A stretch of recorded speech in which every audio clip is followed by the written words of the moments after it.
Hope आप बहुत अच्छे होंगे। तो आज का वीडियो जो है बहुत ही इम्पोर्टेंट वीडियो होने वाला है, क्योंकि मैं आज आप लोगों को अपनी सारी बुक्स की कलेक्शन दिखाने वाली हूँ जो मैंने वर्ग 2 के टाइम पे बाय की थी, और कुछ बुक्स जो है वर्ग 3 के टाइम पे भी मैंने बाय की थी। और कैसे मेरी स्टडी रही है, क्या क्या मैंने पढ़ा है, कहाँ से क्या ना मुझे पढ़ा हुआ आया, कितना जो है क्या कैसा मैंने एग्ज़ाम रहा, मैं सारा कुछ आप लोगों के सामने शेयर करने वाली हूँ। और मेरे पास जितना भी बुक्स का कलेक्शन है मैं आप लोगों को दिखाऊंगी और आप लोगों को बताऊंगी भी कि आप लोगों को कैसे क्या पढ़ना चाहिए, ताकि आप लोगों का सिलेक्शन हो सके। और आप लोगों में से बहुत लोगों को नहीं पता है कि मैं अभी टीचर भी हूँ, क्योंकि मैं 5 साल से लगातार गवर्नमेंट स्कूल में पढ़ाती आ रही हूँ, और उसका मुझे एक्सपीरियंस भी है कि क्या पूछा जाता है सवाल एग्ज़ाम में, कैसे सवाल आते हैं, कैसे क्वेश्चन वहाँ पर पूछे जाते हैं। क्योंकि मैं रेगुलरली जो है पढ़ाती हूँ, तो मुझे आइडिया है कि स्कूलों में किस प्रकार से पढ़ाई की जाती है, क्या उनके सिलेबस में रहता है, और जो एग्ज़ाम में आया था वो किस लेवल का आया था। मैं सारा कुछ आप लोगों के सामने क्लियर करने वाली हूँ। तो चलिए वीडियो को ज़्यादा लंबा ना करते हुए मैं आप लोगों का अपने बुक्स की कलेक्शन दिखाती हूँ कि कौन कौन से बुक्स आप लोगों को ज़रूर से ज़रूर बाय करना चाहिए और क्या पढ़ना चाहिए, और ऑनलाइन कितना स्टडी करना चाहिए, और सेल्फ से कितना स्टडी करना चाहिए, और कौन सी बुक आप लोगों को परचेज करनी चाहिए। तो चलिए स्टार्ट करते हैं आज का वीडियो। तो मैं जो हूँ सबसे पहले मैं बता देती हूँ, मेरा सबसे पहले जो है मेरा सब्जेक्ट जो है वो मैथ से था। तो मैथ है मेरा जो है सब्जेक्ट। वर्ग 2 में मैंने मैथ से फॉर्म फिल किया था, तो उसके लिए मेरे पास बहुत सारी ही बुक्स थी। देखो ये है, आपको दिखा दूँ, ये अरिहंत की है मैथ की, और ये है एक गणित की, अरिहंत की ही है ये, और ये है हिंदी की, आप देख सकते हैं ये भी अरिहंत की ही है। तो ये हो गया अरिहंत की बुक। और एक जो है अरिहंत की मेरे पास जो है बाल विकास की भी थी, लेकिन अभी पता नहीं मैंने कहाँ रख दी, मुझे मिल नहीं रही है। और उसके बाद मैं दिखाती हूँ, ये अग्रवाल पब्लिकेशन की है कुछ बुक्स, ये मैथ की प्रैक्टिस सेट है, और ये जो है ये गणित का ही है, ये भी बुक्स है, पूरा सारा कुछ इसमें दिया है, बहुत ही अच्छे से एक्सप्लेन किया हुआ है। और ये जो है बाल विकास है, ये लूसेंट की बाल विकास है, तो इसको भी मैंने बहुत ही अच्छे से 2 बार 3 बार इसको पूरा अच्छे से स्टडी की थी। और दिखाते हैं, ये है एक, ये पुणेकर का है, ये बाल विकास का है, इसमें भी बहुत ही शॉर्टली नोट्स दिए गए हैं, बहुत ही अच्छे से सारा कुछ इसमें आपको मिल जाएगा। तो मैं कोशिश करती हूँ थोड़ा थोड़ा शब्द से मतलब पूरा पढ़ती हूँ, तो कुछ ना कुछ तो किसी न किसी बुक से तो कुछ ना कुछ कॉन्सेप्ट क्लियर होगा ही हमारा। और एक मेरे पास बाल विकास की अरिहंत की भी थी, वो मैंने कहाँ रख दी वो पता नहीं मुझे। और कुछ ये सीटेट वगैरह की एग्ज़ाम की बुक्स हैं, तो इसमें से भी मैथ वगैरह के क्वेश्चन सॉल्व करना हुआ, बाल विकास हुआ, हिंदी हुआ, इंग्लिश हुआ, तो इसमें भी मिल जाते हैं। कॉमन बहुत सारे सब्जेक्ट ऐसे होते हैं तो इनमें मिल जाते हैं। तो मैं जो प्रैक्टिस सेट इनमें से भी लगा लेती हूँ, ताकि मेरा जो कॉन्सेप्ट क्लियर हो जाए अच्छे से, क्योंकि एग्जाम में एग्जैक्ट वो क्वेश्चन तो नहीं आता, लेकिन कॉन्सेप्ट उसी के आधार पर बहुत सारे क्वेश्चन पूछे जाते हैं। तो ये जो माइंड को आपको फ्रेश करने के लिए और आपको डीपली ज्ञान के लिए बहुत ज़रूरी रहता है। तो मैं ज़रूर इस प्रकार से बुक्स जो भी जो है टीचर लेवल की बुक्स हैं वो उनमें लगा लेती हूँ, कभी भी टाइम मिलता है तो, और मैं लगाती भी हूँ। और एक ये है वर्ग 3 के लिए बुक, और ये मैंने बहुत पहले बाय किया था, और एक बार एग्ज़ाम पोस्टपोन भी हो गया था, तो उसी टाइम पर ये मैंने लिया था। उसके बाद इसमें सारा कुछ वही मटेरियल रहता है, और आप किसी का भी ले लेंगे, 2017 का है, 19 का भी ले लें तो कुछ ज़्यादा फर्क नहीं रहता, सेम वही मटेरियल रहता है। बस जो आगे जो है एक एग्ज़ाम का पेपर रहता है वो सिर्फ नेक्स्ट अपडेट कर देते, बाकी सारा कुछ वही रहता है। और मेरा जो है सब्जेक्ट जो है संस्कृत लिया था मैंने वर्ग 3 में, तो मैंने संस्कृत इससे पढ़ा है। और ये है संस्कृत की विजयी भाव बुक है सरभूषण जी की, ये ऑनलाइन बहुत ही अच्छा जो है संस्कृत पढ़ाती हैं, और मैंने इनकी ऑनलाइन जो है फ्री कॉस्ट वाली जो है क्लासेस हैं वो अटेंड की थी। आप ऑनलाइन का जो है सर्च करेंगे यूट्यूब पर संस्कृत से ज्ञान गंगा, तो वहाँ से आपको बहुत ही अच्छे से वो एक्सप्लेन करती हैं हर चीज़ को। तो मैंने संस्कृत वहाँ से पढ़ी है, और उन्हीं की जो ये बुक है मतलब ये PDF के फॉर्म में रहती है, तो मैंने इसका प्रिंट आउट निकलवा के इसको मैंने रख लिया था पढ़ने के लिए, और मैंने इसी से बहुत कुछ पढ़ा है संस्कृत का। और ये होगी संस्कृत की। और संस्कृत की मैंने एक और आप लोगों को दिखाया था कि संस्कृत का ये है एक अग्रवाल का ही, ये संस्कृत का भी है मेरे पास एक। और मैं दिखाती हूँ इंग्लिश में। इंग्लिश में ये मेरे पास लूसेंट का है, लूसेंट का है। और इस लूसेंट में सारा कुछ दिया है, A to Z जो जो चाहिए होता है इंग्लिश के लिए हमें, इसमें सारा कुछ है। और आप समझ सकते हैं, आप इतना सारा मोटा तो पढ़ नहीं पाओगे, लेकिन कोशिश ये रहती है कि मोबाइल से या यहाँ वहाँ से थोड़ा बहुत कॉन्सेप्ट क्लियर हो जाए, तो आप इसमें से क्वेश्चन लगा सकते हैं। और सबसे मेन चीज़ दिखाती हूँ हिंदी।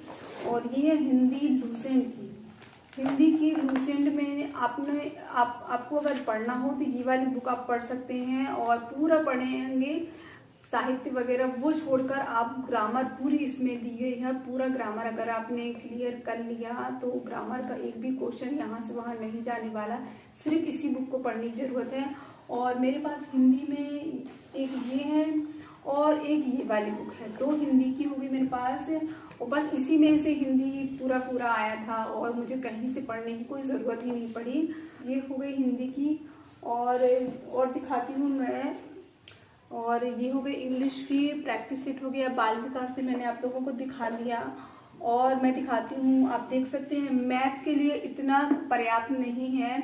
और मैथ मैंने ये सारी बुक्स में से पढ़ा था, उसमें से बहुत कम क्वेश्चन जो है मेरे फंसे थे। सबसे ज्यादा जो क्वेश्चन फंसे थे मैं बताती हूँ आप लोगों को किसमें से फंसे थे। ये देख सकते हैं आप, मेरे पास इतनी सारी NCERT की जो है बुक्स रखी हुई हैं। आप देख सकते हैं एक ये वाली है और एक ये वाली है। ये देखो, मैं आपको स्टार्टिंग से दिखाती हूँ, कक्षा 3rd से। देखो ये है 3rd से 5 तक की। ये पूरे से मैथ दिया गया है, क्योंकि मेरा जो सब्जेक्ट था मैथ था, तो मुझे मैथ जो है 60 नंबर की आनी थी। तो मुझे जो है मैथ ज्यादा चाहिए था, कहीं से कुछ छूट ना जाए।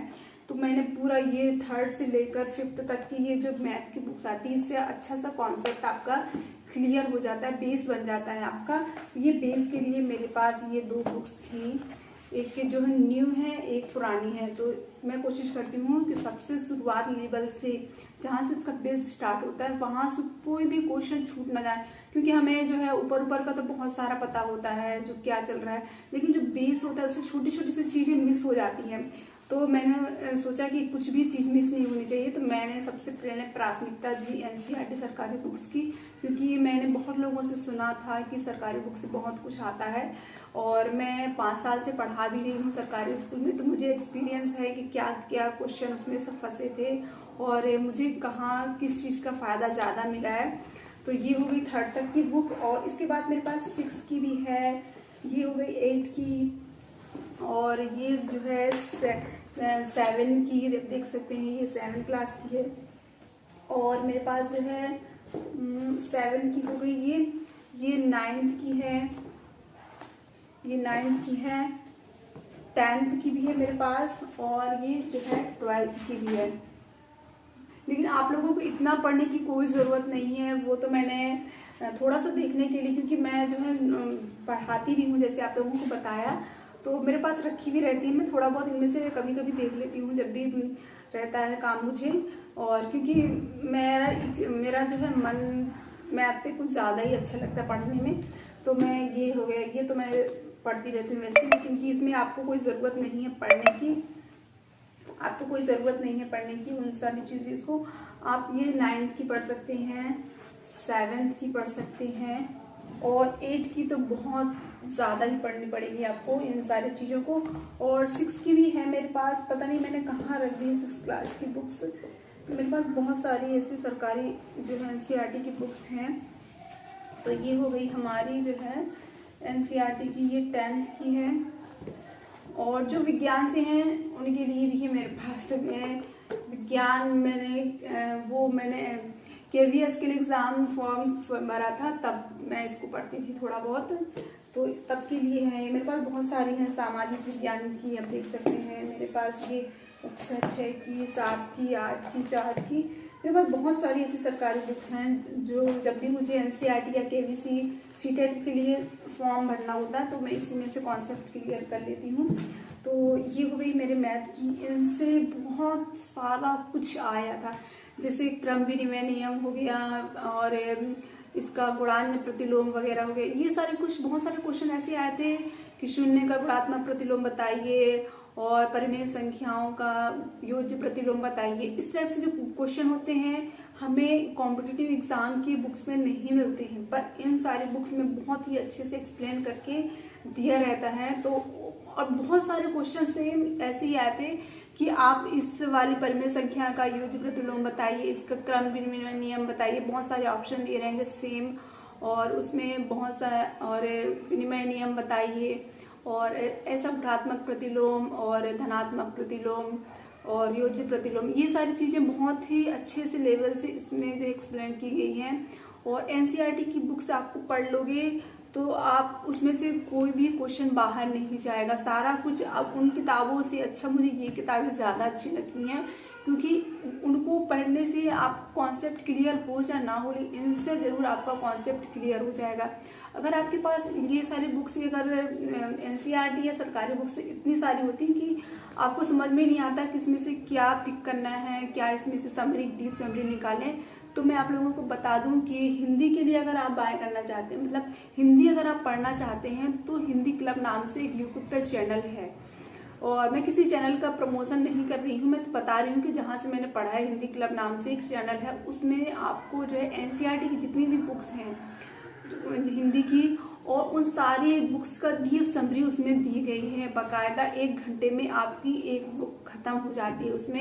उसमें से निचोड़ है पूरा, इस एनसीईआरटी बुक में क्या क्या इम्पोर्टेंट है उसको उनने एक पीडीएफ फॉर्म में भी दिया रहता है। तो आप सुनने के बाद उसकी पीडीएफ डाउनलोड कर लीजिए, प्रिंट आउट निकलवा लीजिए और पढ़ लीजिए। तो मैंने बहुत सारे ऐसे उनकी वीडियोस देखे हैं, उनसे मुझे बहुत हेल्प मिली है।